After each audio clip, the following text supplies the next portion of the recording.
The director, 85, a fine columnist for 5 decades of social inequalities in the United Kingdom, is caught up by the violent internal fight between the left wing of the party, which had been galvanized by Jeremy Corbyn, leader between 2015 and 2020, and his successor Keir Starmer, with a much more centrist positioning.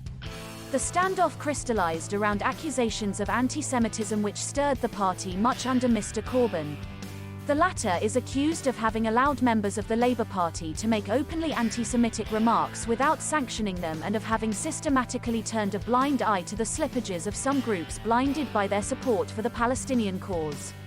Upon arriving at the head of the party in April 2020, Mr. Starmer had promised to turn the page and no longer tolerate any such comments. But his opponents accuse him of using this weapon to clean up on his left. In October 2020, following a report condemning his stance on anti-Semitism, Mr. Corbyn was expelled from the party and then readmitted but without retaining the Labour label as an MP.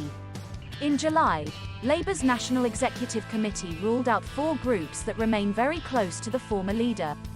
As for Mr. Loach, the exact reasons for his deportation were not disclosed, but he was very close to Mr. Corbyn.